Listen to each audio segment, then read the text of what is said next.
robot. And with that, I need to see what. So if you have a robot, if this is your Spike Prime robot, this is one of the robots, or this is just the Riley Rover robot. This is just a straightforward robot. Okay. Um, now you have to make it do something. Okay. And what we're going to do now is we're going to work on passive attachments. All right. Passive attachments is what you attach onto the robot so that it can do something. Okay. So, for example, if this robot had to go forward and fetch something, so maybe fetch Easter eggs, since we're in Easter, it's got to go forward and get Easter eggs. Then somehow, if the robot just goes forward, the Easter eggs are probably going to go under the wheels. So you'll need a bumper. You need to make a bumper on your robot to be able to push, say, the Easter eggs or whatever it is. Okay. So the whole form of passive attachment is when you make a structure. So, for example, here is a straightforward structure, and it's attached here by the wire, by the connection pins, and we just pin it onto the front of the robot so it can go forward and it can fetch things. All right. Similarly, here's a container.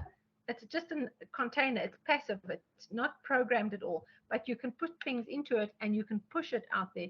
Then it becomes a passive attachment because it's attached to the robot at some way, but it is not motorized. What we're going to do next week is we're going to do powered attachments where you actually make the arm open and close or lift things up or drop things. That becomes a powered attachment.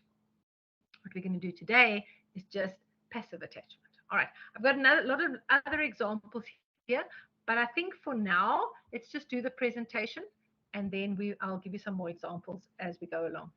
I can just show you one example. So this attaches to the top of the robot, okay? And you can see here is where we go? Yeah, this is a pivot, all right? So if you bash this into something, if your robot goes forward and it bashes, then it's going to tip, and whatever's on top here is going to tip, all right? This is purely passive. It's just the robot moving forward. It'll collide with that and it'll tip in that. It's something good to build, to have your imagination. All right. So I'm going to, again, ask my team to monitor the lobby, and I'm going to start. So now we're going to go into Unit 4, and it's like the engineering design process. It sounds really good. And if you have a grade 4 kid walking up to you and saying, well, I use the engineering design process, like, whoa, yeah, the child knows what he's talking about. All right. I want to show you how the engineering design process works, but we're going to use it to design attachments. And please remember, we're only doing passive attachments. The power attachments we are going to do next week. All right. And then I'm going to show you a whole lot of resources. Okay. So let me just first of all pause here and say, the engineering design process, there's always steps to building, okay? And it's much like building a house, whether you build a house or a car. When you build a house, you first put the foundations, then you put the walls, then you put the roof. There are steps and there is some logical order, all right? But the kind of what links to your designing your process, there's always constraints, all right? There's constraints that must be considered. So you can't build a robot bigger than, say, 30 centimeters by 30 centimeters. There's risks involved. All this we're going to discuss, hopefully in M3 when we get there, but you just keep that in the back of your mind. What we do want to do is we want to apply the design process. We're going to apply it multiple times, okay, until we get to. So everything has a goal. What do we want to do? And so for this example, we want to move a bag of sweets from the start line to the finishing line. That's all we have to do. And so the robot is going to have to push this bag of sweets. All right, so that's the goal. Then we ask, okay, so what is the problem? What have others done? What are the constraints? So if the sweets are all in one bag, then it's easier. If the sweets are all loose, it's worse. If the sweets are all like round sweets, like Astros or something, they're going to roll all over the place. So those are constraints that you need to talk about. Then you kind of imagine, and usually the kids imagine with their hands or with a bit of drama and say, okay, this is how we can do it. Okay. Then you've got to start planning. So draw some pictures, make a list of materials. What are we going to use to solve the problem? Then we've actually got to create something. So this is where we draw and plan and put it together and test it whether it actually works. And nine times out of 10, we'll always improve it. I know when we go to robotics competitions and we do some judging, what we don't want teams to say is, this is their first robot and it worked perfectly first time. It's not reality. It doesn't work first time. All right. What works? What doesn't work? How can you make it better? How can you improve it? And then you kind of go around in the cycle again. All right. So in all things, there needs to be modification. If you go back to the previous slide, where there's all different stages, and maybe the one doesn't follow in the other. Maybe you need to go back in the cycle. That's fine. All right. But usually it needs to be modified. All right.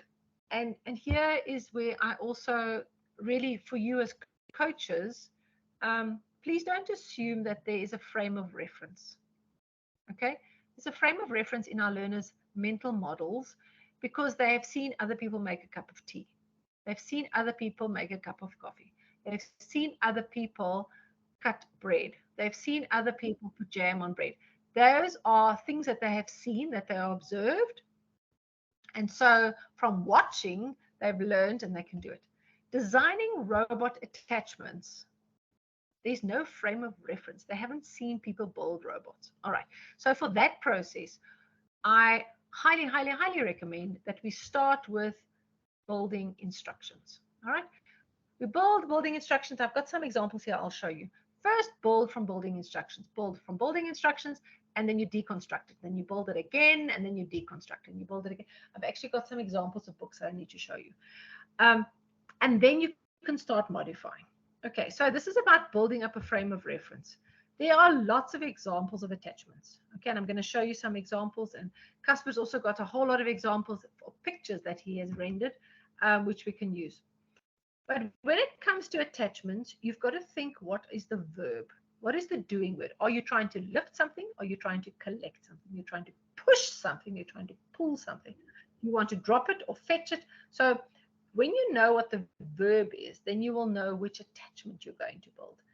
Linking the verbs and the attachments is also part of building mental models of structures. Remember, we're on engineering. This is about building and designing and testing. All right. So passive attachments and powered attachments, we are now doing passive attachments. And why is not, there we go. All right. So let's take the example. We want to drop something. Okay. So that's the verb. All right. So there's my little robot. It's going to move forward and we're going to drop the yellow ball into the yellow bucket. So the verb is drop. How do you drop it? And that's what I showed you now. The robot's going to move forward. Then that little point here, that's the pivot. There's on an axle, there's the pivot. That's going to hit the top of the bucket, okay? So it's going to go forward, and then that's going to hit there, and then the ball's going to fall in. It's going to drop into the bucket. All right. So if we just look at that, what are the constraints? Okay, well, your robot's going to have to move smoothly forward. That pivot over here has actually got to hit the top of the bucket. If the bucket was only up until there, that is never going to hit the top of the bucket. But if that was the top of the bucket, if the bucket was smaller, then that trigger needed to be longer. Okay, so that's where you start modifying on engineering structures. Okay, let's go again here. Now we've got this, the structure that I showed you now. We're going to move forward and we're going to collect the Lego blocks. So we're going to go forward.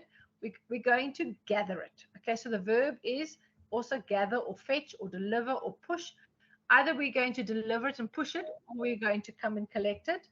All right, so we can push it away and then we push and deliver, or we can collect. So we've got to go forward, push it, all right, and then turn around and bring it back.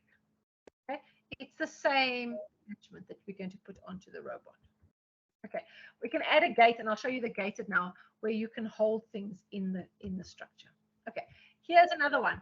This is a Carabineer, and this is really, if your learners can build a Carabineer, well done. All right, and this is a mechanism, and it's usually got an elastic, so it flicks it closed, and that you can. It's like when you go mountain climbing, that you can click and hook onto things. All right, this is the bumper. This is a straightforward flat bumper. No detail, no imagination needed there. All right, so your bumper, you would need to like push a whole lot of things out the way. Okay, the fork, however, is when you needed to maybe collect something on a loop. So if you have a something on a loop and you want to pick it up, you would go forward, pick it up, and then come back. Okay, so then maybe you need to modify it. Maybe you need to put the fork things a little bit further away. Okay. All right. So now let's carry on with the other one. Okay. Then let's go this. Okay, that's the trigger again. That's a pivot trigger. You see, that's one of my favorites. All right. But you notice here, there's two. Where am I here? There's two triggers here. So there's, and that is kind of just reducing the risk if you maybe need to hit twice. All right. This is what I thought about gated. So this, you can see it doesn't open further. It holds it to it. So it can open it, or this one can deliver it, goes out, and then comes back in again. Okay. There's a hook. All right. So that's when I said instead of a fork, you have a hook. So you go around something and you pull it back. Okay. Again, it's a passive attachment because it's only the robot that's moving. Okay. A delivery box. Here we go.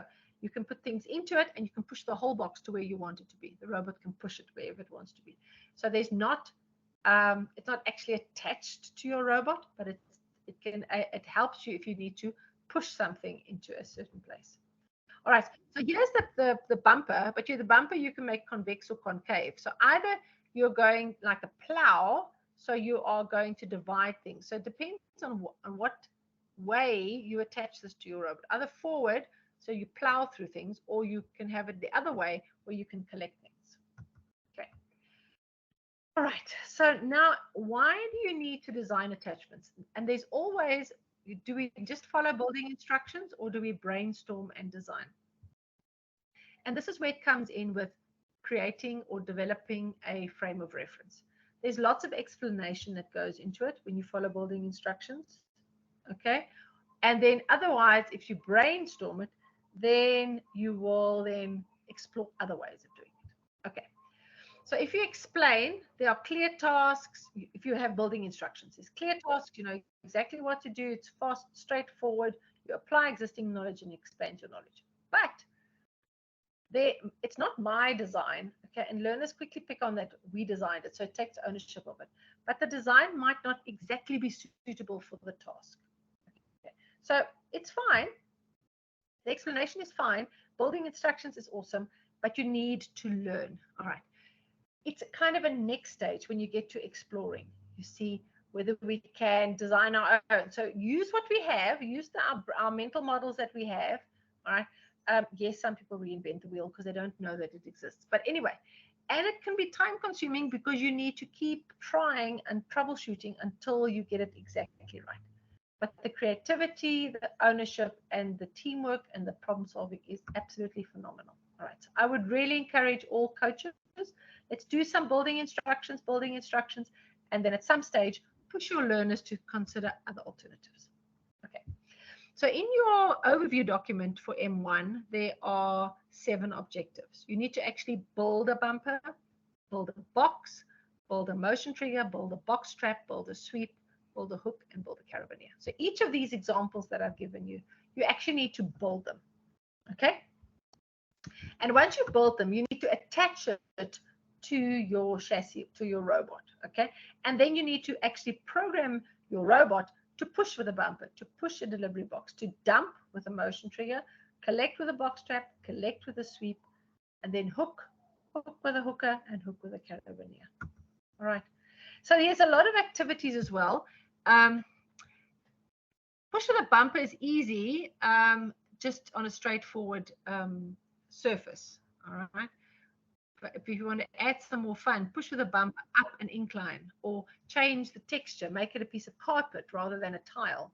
All right. The delivery box, you need to make sure that when you push the delivery box, it mustn't touch the wheels. Okay. When you have a motion trigger, you need to make sure of the height of your trigger and the obstacle. All right. Otherwise, and there's a pause in here. Remember, there's momentum. So don't just push forward and then come back, but actually let it pause a little bit and then go back. All right. The box trap, you obviously need to hold the items well in place, otherwise it's going to fall over. And an empty water bottle, oh my word, those things just fall over. But it's a good exercise for the learners. And then hook with a hook, it's not always that exact. So I would definitely say approach it slowly to hook it. And then with the carabiner, you must hook the item very quickly. You must like just tap it and it must be hooked. right? These are all things that you will learn as you go along, but doing is important. All right, actually do the examples. Okay, so how do you design attachments? I've got here the Lego Digital Designer. Lego Digital Designer is a free software that you can download and install on your computer. There's Bricklink Studio, and I know that we've done a whole lot of Bricklink Studio examples, and I'll confirm with Casper just now. I think those are also on the YouTube channel. We did do some at the beginning of the year. I think in February we did some robotics software sessions. But there's two ways of doing this. On the one hand, you get your learners to design something on Bricklink Studio and then to build it. But you also get those learners who can build quicker with imagination, and we don't want to lose that. And so for those passive attachments, I would highly recommend that you then try and reverse engineer that into Lego Digital Designer, or Bricklink Studio, so that you actually have those designs that you can keep. All right. All right, so there's different types of attachments. Number one comes from a book which I highly recommend if you've got nothing to do. There is apparently a PDF version on the internet, and I know it's for the EV3 version. There was one for NXT many years ago, and it was really my start of my journey. But to go through the Winning Design book, and you'll see he refers to passive attachments and powered attachments, and I'm sure he's going to bring a book out like that for Spike Prime. The other example, they don't really have as many passive attachments, but it's definitely a lot of simple, clever contraptions, is the EV3 idea book, where you just build attachments. And you build, these are more powered attachments, so we'll get to that next week, and I will reintroduce this book as well. But to be able to build different structures and to get your learners to build different structures and to build that frame of reference. Right. So just to recap, a passive attachment has got no additional power or programming. Passive attachment allows a robot to, and then you must look at the verb, push, pull, sweep, drop, collect. Okay. And the passive attachment must be easy to pin onto the chassis. So you must be able to put it on and take it off quickly. All right. And examples of a passive attachment are then your bumper, your plow, your container, and your hook. All right. There are building instructions. There are lots of building instructions. All right. So you just have to Google building instructions for passive attachments. EV3 lessons have got a whole lot of ideas. That Constructopedia document that I made available under the resources, that is also a very good document to have to build some. But maybe you want to follow just a YouTube channel, so you're welcome to use this YouTube channel link and go and look there. All right. How to identify passive attachments. So this is kind of the other way of doing it, which is it kind of varies your class. Give your learners one of these videos to watch, and then let them identify where are the passive attachments. So which are the attachments that are the robots using that are not programmed. And then obviously by the end of next week, you'll be able to identify which are powered attachments, which are the ones that you do need to power. All right. But it's always time to build. All right. And so this is the Angel robot that went with my team to Spain way back in 2014. It's a different design to this one. This is your Spike Prime kit. But everything in between is from examples. So this team, when they started to build little baby robots, they kept the frame, which they liked that design. But as you go along, you just add to your learning, and you have encouraged learners to experiment. All right. I'm going to stop sharing now, and I'm going to ask, are there any questions? Anybody got any questions? I know you all want to start building and experimenting. I just want to show you. So this is Mario. Oh my goodness, he's still charging. This is a Mario robot, a very different kind of robot. This is what you get after many years of experience with your learners. But just to show how straightforward it is, even with a great stunning structure like this, they still build a passive attachment like this, which clicks in over here. It clicks in on the front here. So there we go. So this is a passive attachment on the front of your robot. and it was used to push something into place, right? A straightforward structure that was used. And then, sorry, there you just unpin it. Okay. It has to be quickly pinned in and pinned out, so for easy access, but a passive attachment nonetheless. I'll show you the gate. So the robot will go over a whole lot of chocolates, and then when it reverses, the stuff stays in the structure. Okay, so there we go. Also, just a passive attachment with a gate, and the gate closes once the robot starts reversing. But otherwise, no other source. I'm trying to see how this works. I think it fell, but this was a passive attachment. I don't know.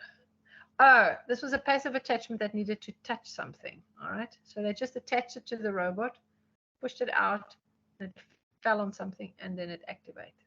But it's not, it's attached, it was attached to the robot, but there's no programming. It's not attached to motors. Powered attachments are attached to motors, and we're going to do that next week. Passive attachments are not attached to any motors, and they are not programmed. Okay. Yes, I see there is a question. Schlingwe? Sylvia, yes. You want to ask a question?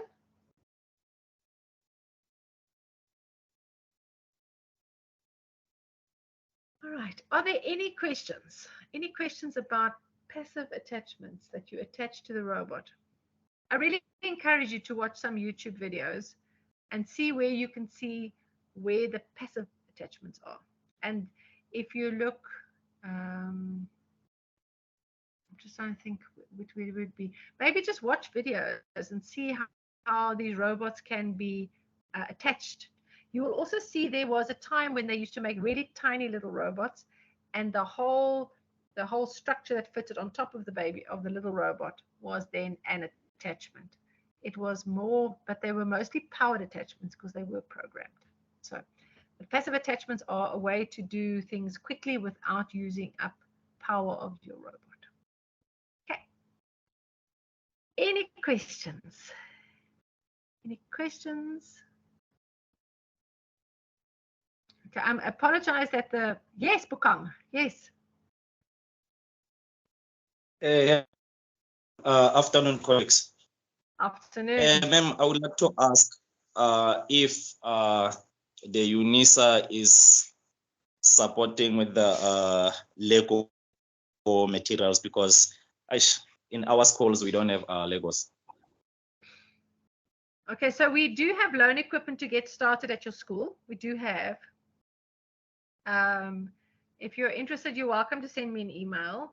And it's just to kickstart, to get your robotics started. So the model we have is once a school is up and running and they have their own equipment, then we reallocate that equipment to other schools. And we're very encouraged that there are several schools that are already up and running. And so they are reallocating their equipment to other schools. That is definitely the model we're following, yeah. Because we want to reach as many learners as possible. Okay. Bukang, from which province? Okay, thank you. From which province are you? Gauteng. Gauteng. Oh, okay. Cool. Let me know. Okay. Excellent. All right, sharp, ma'am. I will. Excellent. All right. Dr. Haas, if Sylvia wants to try and unmute again, it's available again. Okay. Okay, see.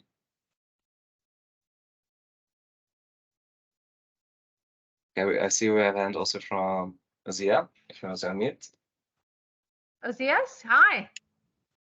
Hi, thank you, ma'am. I also want to know how to get that Lego. We have to apply through web email or what? I will send you the link. I will send you the link to apply. Yes. Yes. Okay, thank you, ma'am. Very welcome. You're very welcome. Okay. All right. Mabore? Okay, I would like to check if all schools can be able to participate in your robotics program. even the special schools? Yes, yes. We do have some special schools that we're working with. Absolutely, absolutely. So you have a special program for them? I have worked with the deaf children, and I've worked with blind children already. Yes, it's very possible. Yes, we'll probably need to adapt the training a little bit, but very possible. Yes. All right. Okay, thanks. Excellent. All right. Was that Mabore? Yes. Yes. Pinky. Hi, Pinky. Timbogile, if you want to maybe unmute.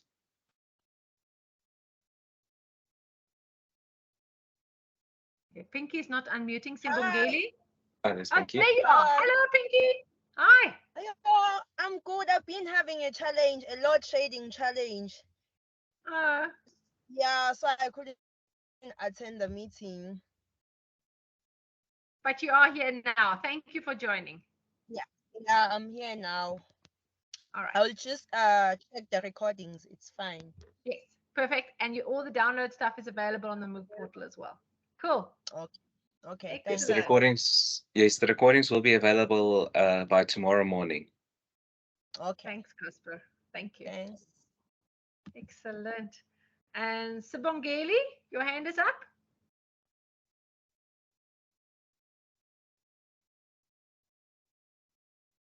Sibongeli. Jungwana.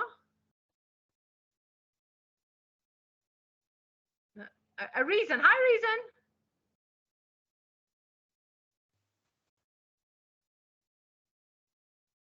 Okay, oops. Reason. Am I audible? Yes, we can hear you.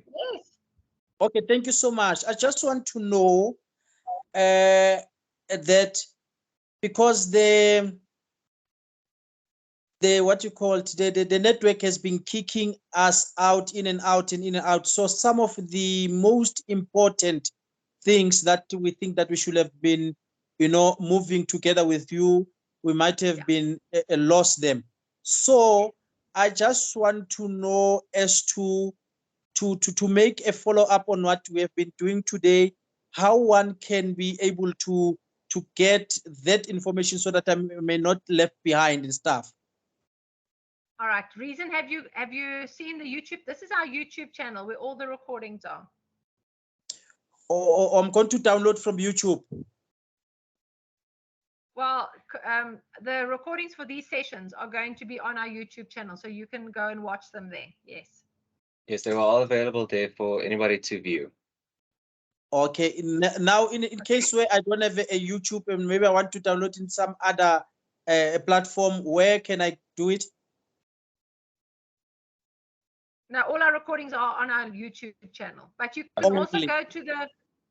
You can reason. You can also go to the UNISA Massive Open Online Course, and if you register for M1, did you follow the instructions when Tumelo showed you how to access that? That time we were not. I came in maybe 20 minutes later when the meeting has already started.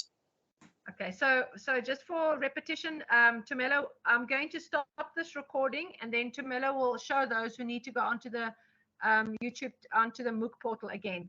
But there is an overview document, and there are lesson plans, and there are also the PDFs of these presentations are available for download. Okay. Okay. All right. So I'm going to, I think let's just close this session. And then I'm going to ask Tumelo just to show you around the MOOC portal again. Is that okay? 100% okay. Thank you. Excellent. Excellent. All right. So if there are no further questions, I really need to thank you for an amazing session. You have been very productive. And I've got a cat who really wants to be part of the session. No cat. Really to participate in these sessions, that's what makes it so amazing, to be able to engage. We don't want to just present a lecture, we want to engage with you, and I'm really looking forward to having you again next week. We're going to do M2, so you've got the weekend to do some programming, and maybe download the studio, Bricklink Studio, and that's the software you can start designing things if you want to. And then we will take it again from there for next week. All right. And so I'm going to say thank you very much. Thank you, Casper. You can stop the recording. And for those who need some more information,